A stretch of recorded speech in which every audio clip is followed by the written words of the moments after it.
Welcome to Tell It Like It Is. I'm Gary Polland. This show is a fresh look at politics and public affairs. Here we'll give you the real deal, not the bias or spin or the major media's politically correct or one-sided opinions they masquerade as facts. Nor do we censor opinions here that differ from ours. When we provide you our own opinion, you will know it. This show rejects politically correct uniformity. This disease is a terminal threat for our democracy and for our freedom. The 2020 election for president, incredibly, is still in doubt. Respected attorney Sidney Powell reports the evidence is there to prove massive ballot fraud, primarily from computer theft. We will see. This past weekend, the liberal media ignored the attacks on Trump supporters rallying in Washington, D.C. Antifa and Black Lives Matter were acting like jackbooted fascists. It reminds me of attacks on other political party supporters in Nazi Germany in the late 1930s. The kind of shenanigans that went on in Washington is essentially unprecedented. Surely Joe Biden, as part of his effort to unite the country, would condemn the violence from the left, right? No. He just condemned all but avoided Antifa and BLM. But that was better than Nancy Pelosi and Chuck Schumer. From them we heard crickets, like nothing. And on January 5th, the control of the U.S. Senate is at stake in Georgia, and you better believe it matters who wins. You might not think all these things matter to you, but they do. Because nothing less than the future of our country is at stake. We are the target, and the destruction of American life remains their goal. Now for today's show. Our first guest is Dave Welch. He's head of the Texas Pastors Roundtable, and that is an extensive network of Christian churches around the state of Texas that support, I would say, family values, family, faith, and freedom, right? That's a good pro-life. I mean, all the things that our starting point is biblical values. We like to there say, you go. It's worked for a long time, right, Dave? Been around a so while. So let's talk about. There's so much is going on. I mean, I actually thought this election would be resolved on the election day, and it's legitimately still in question. Sidney Powell is someone you know and follow. She's a distinguished lawyer out of Dallas, who is a serious lawyer who doesn't take on cases based on her reputation that are unwinnable. So what's your take on where things are at? Well, like everyone else, we're watching this very closely, and we're just having to trust the accuracy of the information that we're getting. That's been a lot of the problem a lot of people have had in learning to discern between fact and fiction in the media. Sidney Powell has been a breath of fresh air, and like I said, just her credibility, weighing the information she's bringing forward is compelling. I mean, it's powerful. And the things that she is saying and declaring that she has, what she's given us, ought to be having a lot of boots shaking on the left. So the story that's out there is the Dominion computer systems that were used in every battleground state and many others are able to be manipulated by a computer program. The computer program could say a vote for Trump is actually a vote for Biden or vice versa. A computer program could tell the computer, ignore the next 10,000 votes for Donald Trump.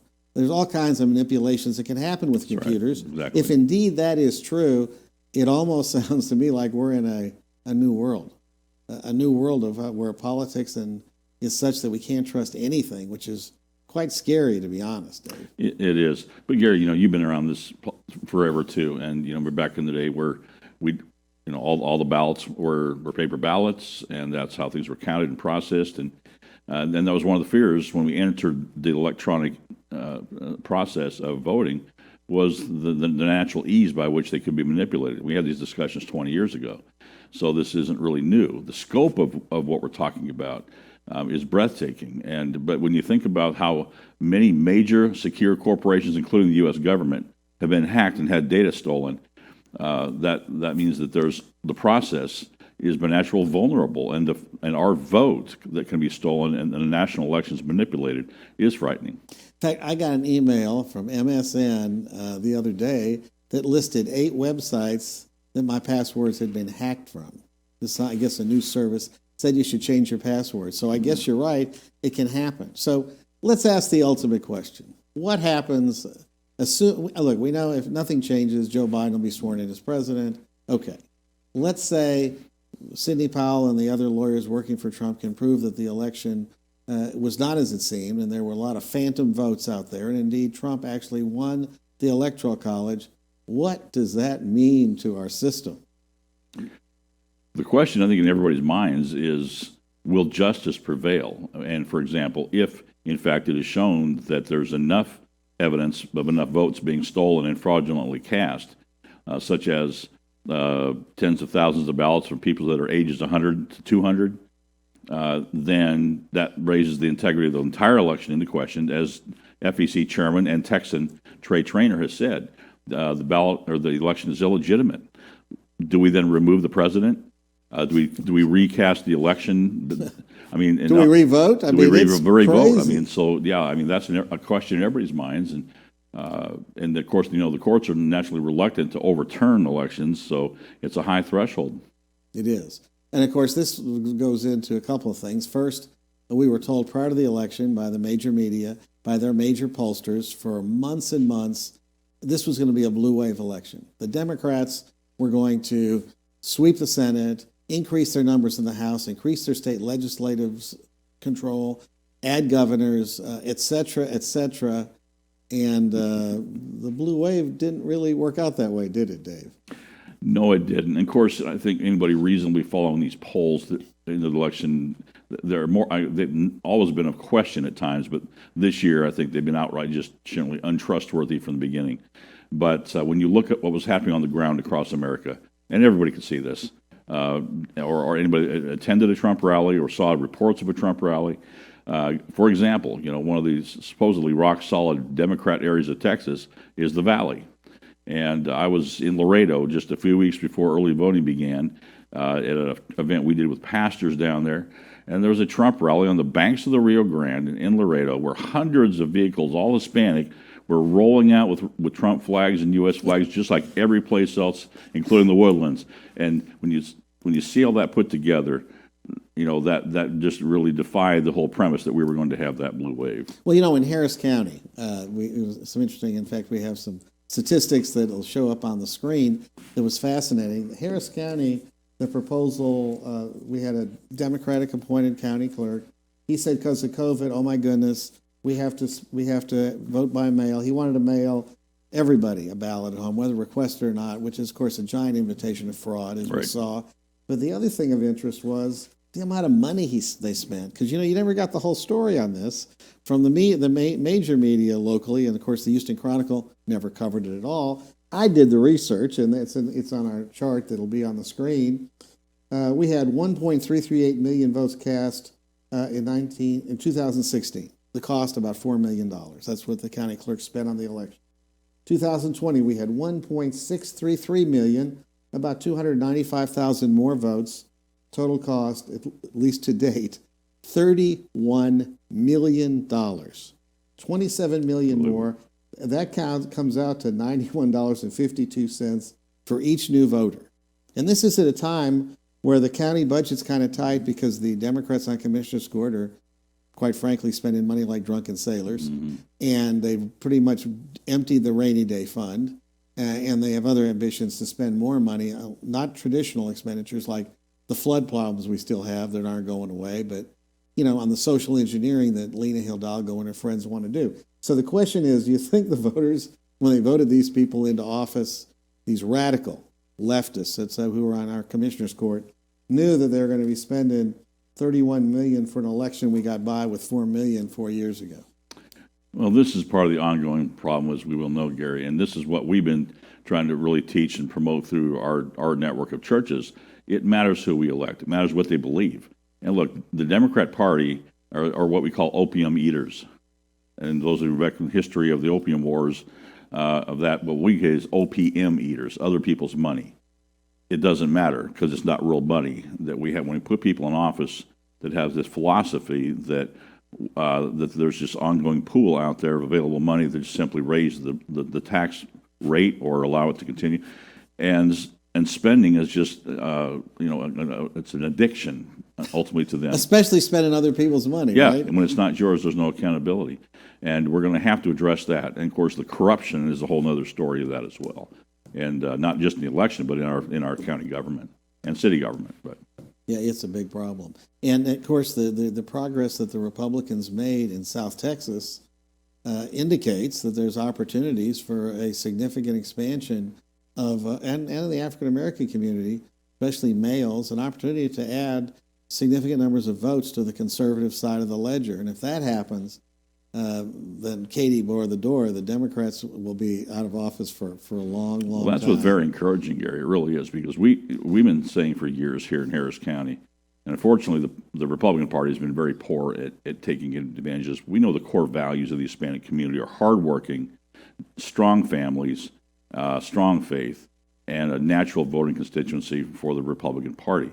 But they're also very concerned about other issues and things that that appeal to them, and many of them have just simply been miseducated and misinformed about who really cares about them. But that's shifting, because the evidence is clearly there that the economy under Trump and all the things that matter to that, and the strong emphasis on defending faith and the traditional family, all pointed in the right direction. Well, and also that community is pro-life. Very much so, and so that's... As, by the way, I think the African-American community, for the most part, is pro-life.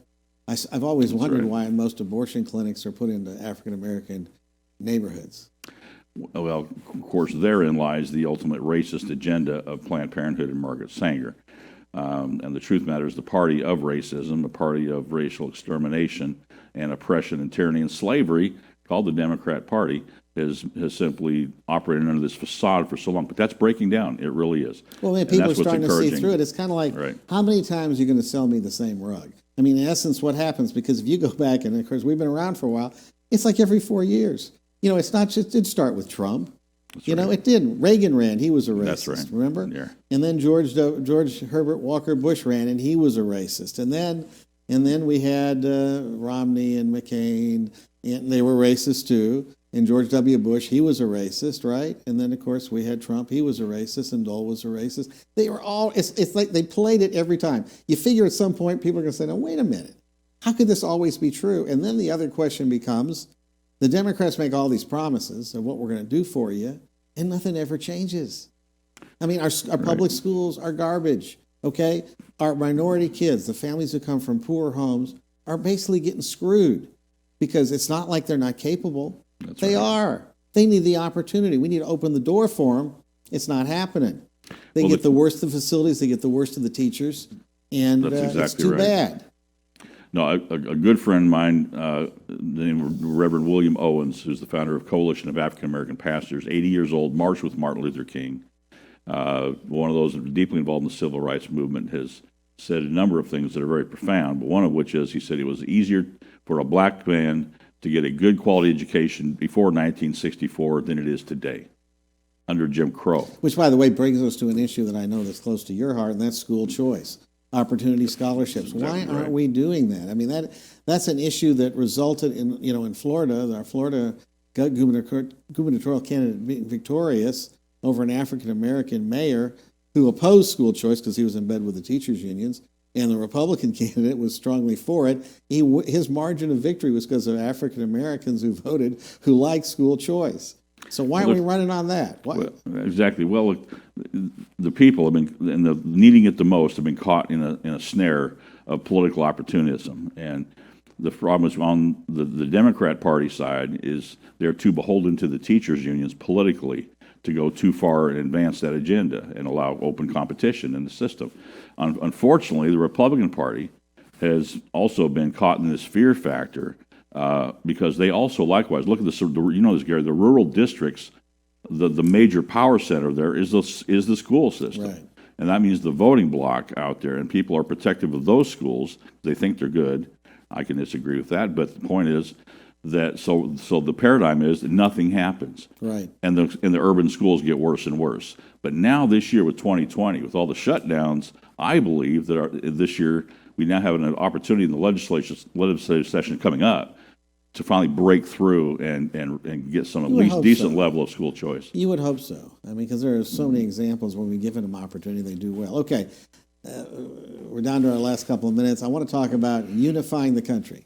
Joe Biden has come out and said he wants to be the president for everybody. He wants to unify the country. We need to all come together. and I think we have a funny cartoon about unity. That's not something that was said over the last 4 years where they treated Donald Trump like yesterday's garbage, thrown out and forgotten and whatnot. So how do you unify the country when you're not respecting half the voters? Well, I'll just make a quote from Scripture and from Christ himself, who said, "How can two walk together unless they agree?" Unity cannot exist of people who believe paramount different things. And we're not talking about slightly different degrees of the same core system. We're talking about clashes of worldviews and values that are polar opposite. There can be no unity in this country until we decide what we believe. And that, even in the church, that's a discussion that we're really having as well. But a lot of it in the country is happening because much of what happened in the faith system, Jewish community and the Christian community, where a tremendous amount of those call themselves Christian or Jew, but then reject everything that says in the Scriptures. And then those are the opposite, who adhere to those beliefs and those writings. And so the truth of the matter is we've got to work out in the people, what do we believe is true? And that is based historically on the Judeo-Christian value system of our ancient Scriptures that guided our moral values, guided our laws. Or are we going to believe that everything is true and nothing is true at the same time? Well, that's moral relativism. That's right. That's the end of the belief of God. If you believe everything, your values are as good as my values, then you don't believe in a superior being. And that's multiculturalism, which is being pumped into the schools. Yeah, and we see how well that's done for us. A final comment. I noticed as I've grown up over the years, I've known a lot of people who are traditional, I call liberals, people who have liberal political beliefs, but they were very tolerant of different ideas. They were interesting and engaging in honest discussions, and see we have differences. Now today we have a new breed of coming from the left, which I call the radical. I call them the radical left. This is a breed that I do not recognize. I think they have nothing in common with traditional liberals. Where'd they come from? Well, Gary, going back to the educational system and our religious system, which are both men under attack for 100 years. This is an intentional agenda. You go back to the writings of Dewey and Mann in the educational system, the Communist manifestos, the Humanist manifestos. This agenda has been printed for 100 years. As you undermine the morals, you take over the education system, you remove children from their parents and move them into the state, and then you teach them that the state is God, and then that there are no moral absolutes. Then you can feed them this radical Marxism and anarchy and chaos, and they believe it to be true. And we've got to reverse this process. It's not going to happen overnight. It's going to be a challenge. Well, Dave Welch, thank you so much for being on Tell It Like It Is. We will certainly have you back to get your insight that I know our viewers enjoy. It's always great to be with you, Gary. And we'll be back after these messages with our next guest.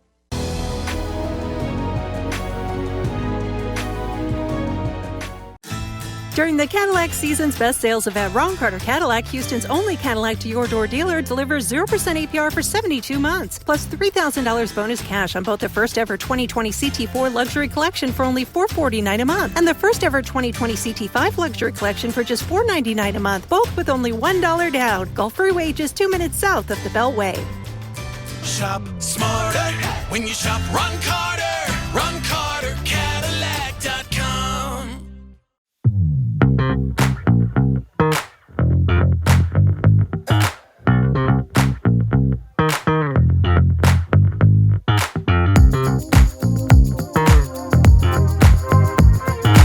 I'm attorney Willie Powles. Allow me to express myself with you. If you've been hurt or injured in a car or truck accident, give me a call and we'll get it fixed today.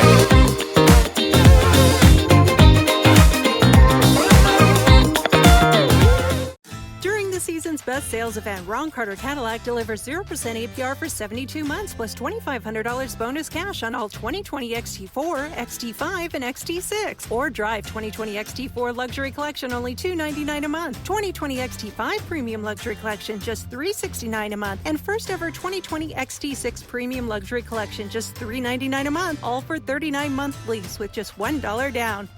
Ron Carter, Cadillac.com. Have you been injured in an 18-wheeler accident, truck accident, car accident? Was someone texting and ran into the back of you, not paying attention? It doesn't matter what it is. Give me a call, attorney Willie Powles. We'll fix it today. The number is 281-881-2457. Again, that number is 281-881-2457. 881-2457. We'll fix it today. Call attorney Willie Powell.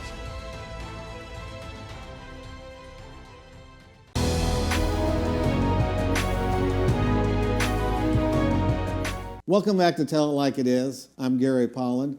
In this half of the show, we're going to be talking with Neil Noble. Neil Noble is a retired investment advisor. He is an economist. He's one of the original gold bugs that I met so many years ago. And he's now one of the principals behind a new conservative newsletter in Arizona called The Prickly Pear, which is worth a look. And we're going to let Neil tell you a little bit about it as part of the interview. But welcome to Tell It Like It Is, Neil. Gary, nice to be with you. You ready to tell it like it is? We are indeed. Okay, so let's first let's talk about the election a little bit. You know, you're from Arizona. You're familiar with what happened there. Arizona was a disappointment, to say the least, for conservatives. Yeah. Losing the Senate race, President Trump not being successful in Arizona. What happened?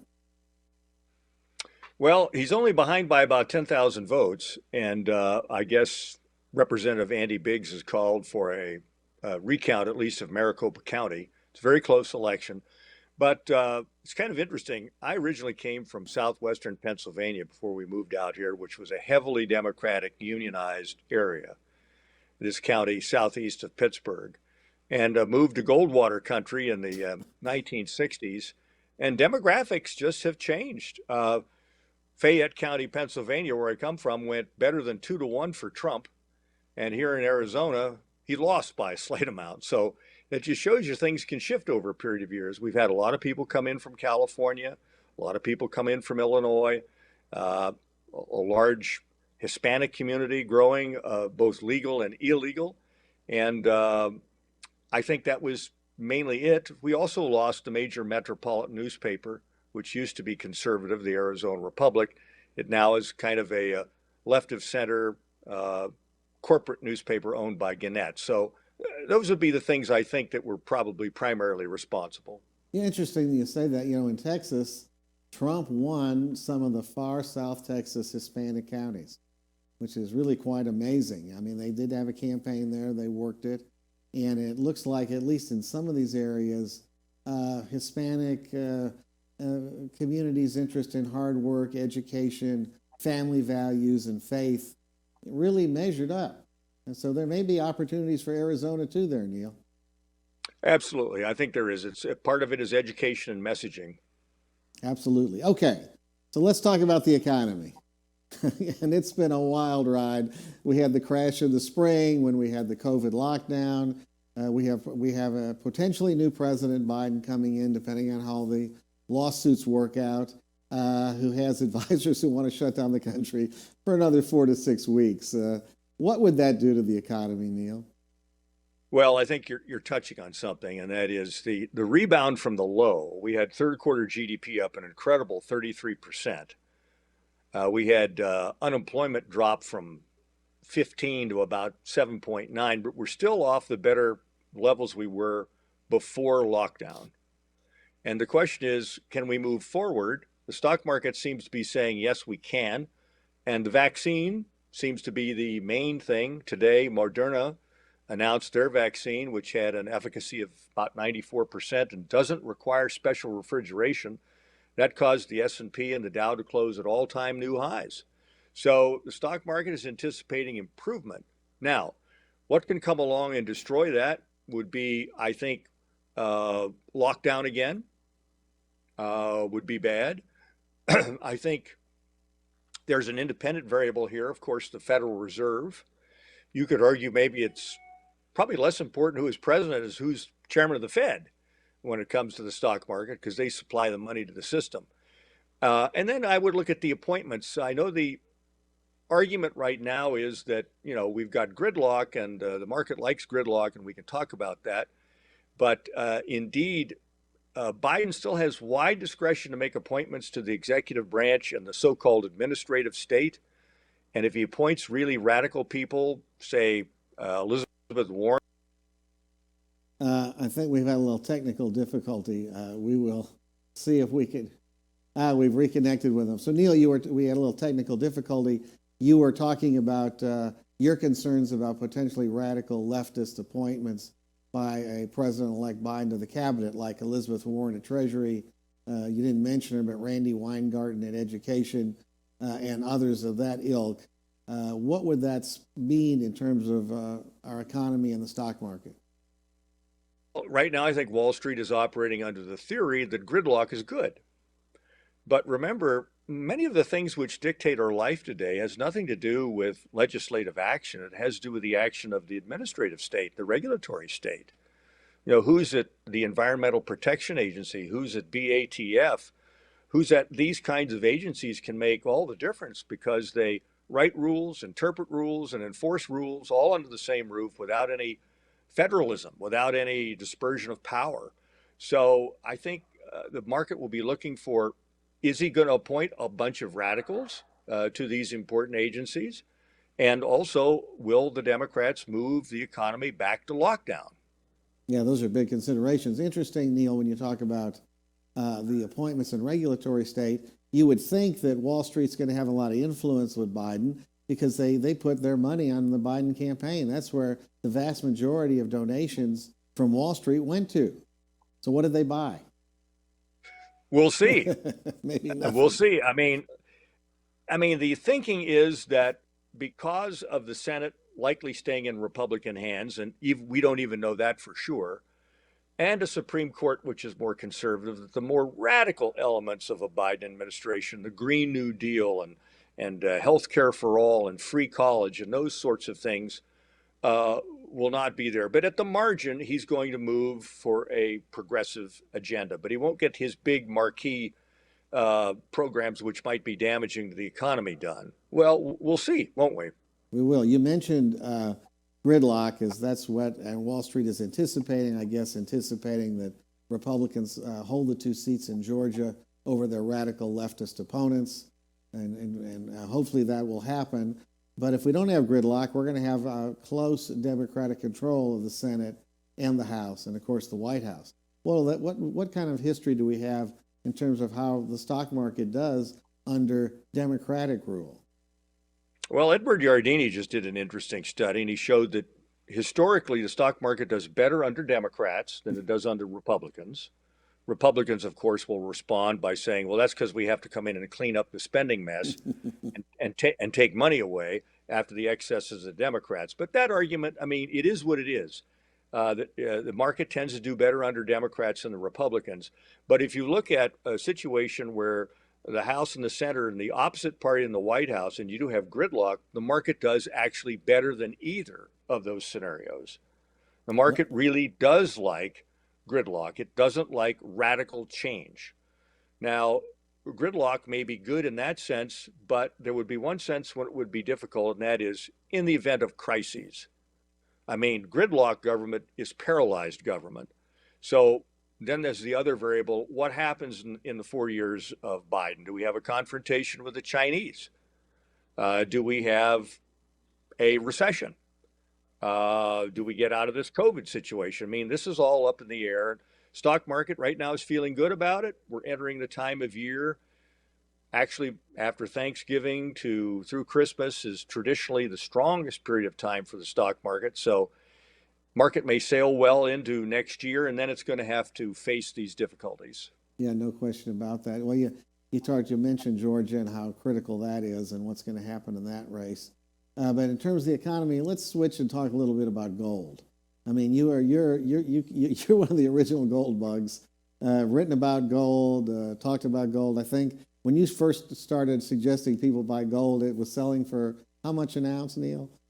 $35 an ounce. There you go. So, and it's come a long way since then. In fact, I've seen studies that indicate over the last decade, gold has been one of the top performing assets of anything over the last decade.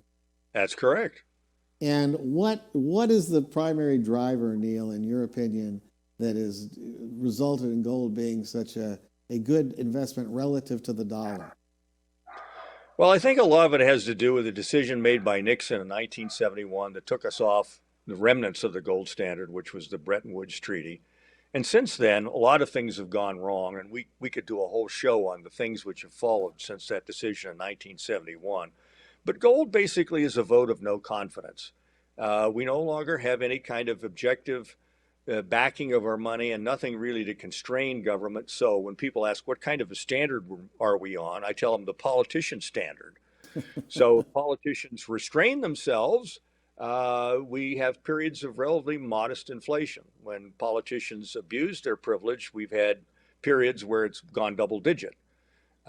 So, we've had record deficits, and that's one of the things that concerns me as we got here right now, where we are today, after the crash of 2008 and now the lockdown crisis. Notice I didn't say the COVID crisis, because I don't think COVID caused the economy to crater. It was the lockdown policies which caused that.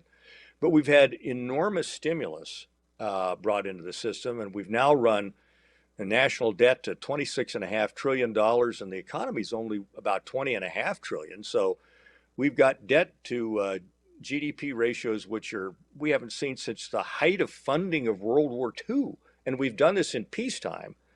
How many times, Gary, can we keep going to the well every time there's a downturn in the economy with, spending money we don't have? And that's the question. Well, it's a good question. I actually thought that the system would have collapsed long ago, but there's some economists who I read said that they call it the muddle through economy. Somehow, some way we muddle through and the whole system doesn't come down like a house of cards. So we got gold prices that had a big run up earlier in the year.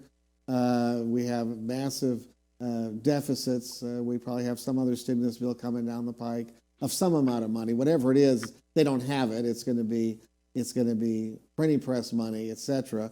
And does that ultimately reflect into some kind of inflation increase in the country, Neil? I think it does. Right now, much of the inflation is centered in financial assets, not in consumer products. And that's a little odd, isn't it? It is. And there's also quite a bit of an argument about how inflation is counted. There's an interesting chart put out by Wolf Richter at the Wolf Report, where he looks at something rather common to the working man. It is a Ford F-150 pickup truck. Yeah, and we're going to have that on the screen for our viewers to see. So if you could explain, what does this mean? Well, it basically shows what the actual price of a Ford 150 pickup truck has done over the last 15 years. And then what the government says is the average price change of vehicles.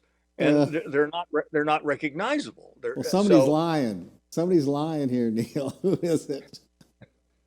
Well, that's a problem with measuring inflation. The government does a lot of hedonic accounting.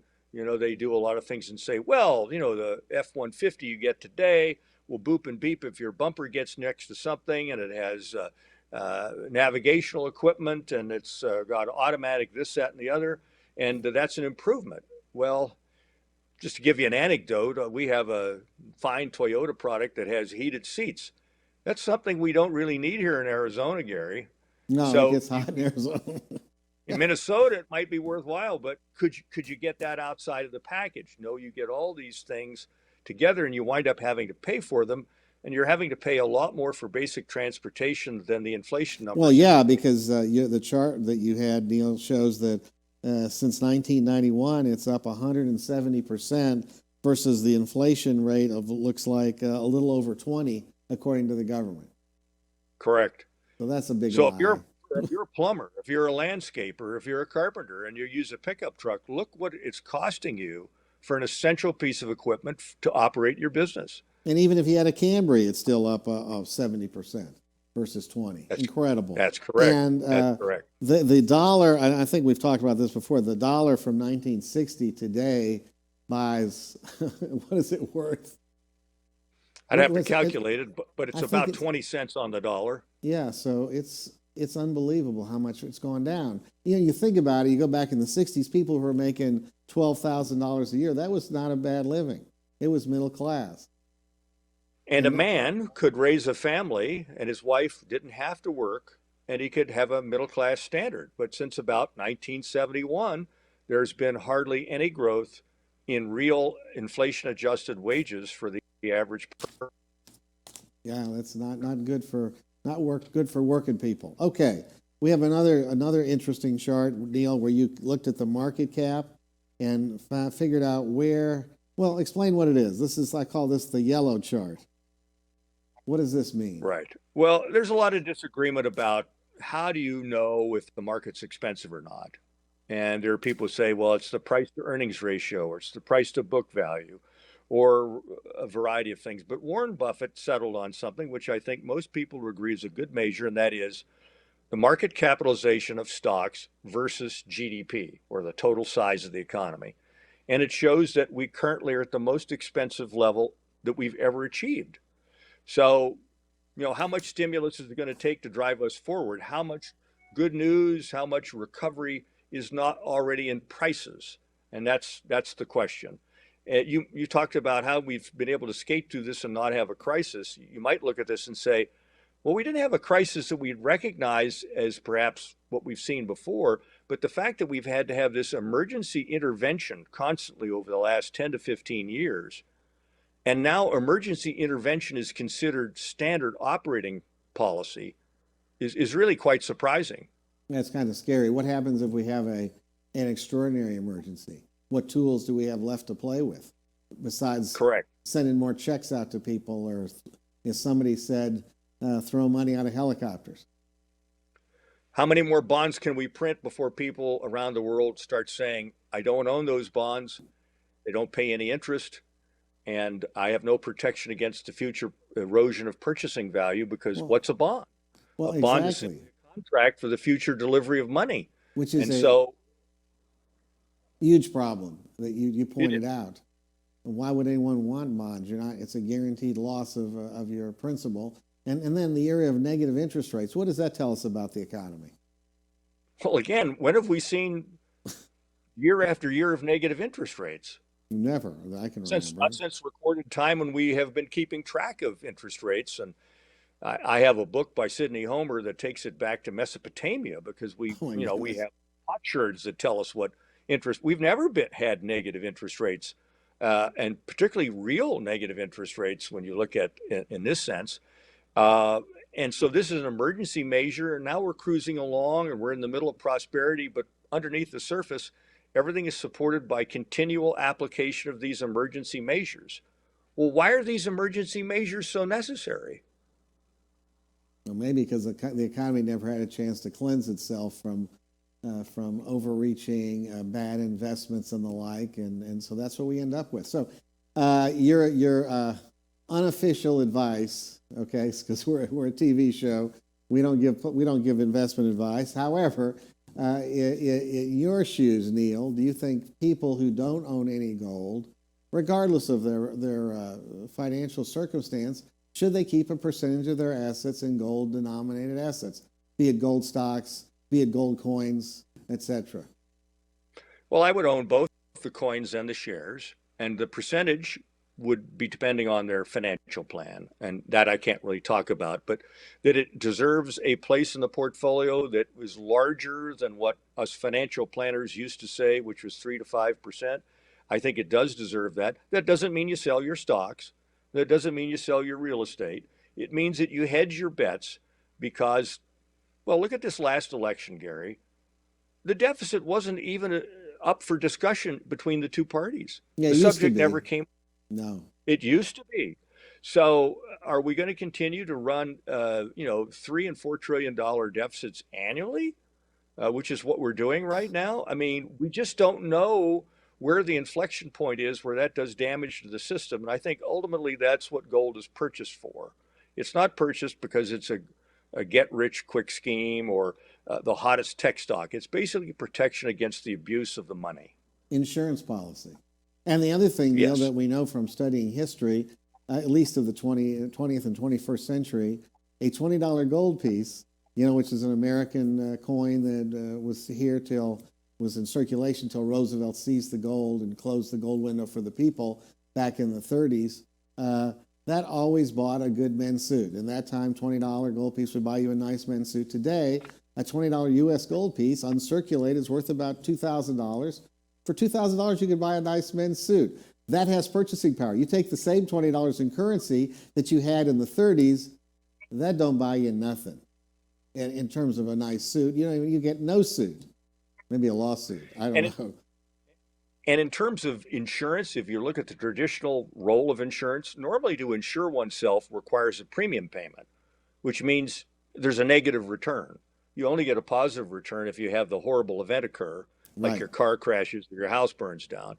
But the performance of gold, as you mentioned, over the last 10 or 15 years has been competitive with other assets. And I'm just looking at the returns through last Friday, not today's action. The best index in the stock market is the tech-laden Right. 100 biggest companies, the QQQ, up 37.5%. The S&P is up 11. Gold has sold off with this confidence rally we're in right now, but it's still up 24% for the year. Silver's up 38.5%, as much as the Nasdaq. Yeah, and So silver is more affordable. that's pretty good performing insurance if you look at it in that It sense. is. All right. Usually the insurance portion of your portfolio shouldn't behave so well. All right, let's talk about prickly pear. We're down to our last couple of minutes, Neil. So you're one of the founders of this conservative newsletter in Arizona. Tell us about it. Yes. Tell people how they can subscribe and read, because you have already have a lot of great writers. To your earlier remarks about the changes in Arizona, we look at that and say, well, we would like to reverse those trends. We think this is a right of center state, and we're just not getting in our local media much of that. So, if the media won't provide it for you, we have to found your own institutions. So we founded an online magazine. It's called The Prickly Pear, all one word, thepricklypear.org. You can go to the website and you subscribe, and we basically take a free market approach to things and give, we think, some balance to the liberal domination of our media. Okay, and you've been out for what, a couple of months now? We launched it only about 2.5 months ago, so we're growing, and we're glad to have new subscribers. It's free, so that's not Free a is difficult good, choice to make. and it's a good read. That is, people are going to get the kind of news and commentary they don't get from any of the daily newspapers, be it in Houston or in Phoenix or Tucson or wherever. So that's a big That's plus. right. In fact, I understand you're also working on trying to establish a nationwide network of these alternative magazine locations for conservative thought to be reaching citizens all around the country. We'd love to see one in each of the 50 states that takes a good look at national issues, but then spends a good deal of their time looking at the particulars of their state. Because you don't get that kind of coverage locally, that's for sure. No. Very good. All right, Neil. It's as always, it's been a pleasure. You did a great job of explaining where we're at in the economy. You told us about where we were in Arizona. You talked about your new publication, Prickly Pear.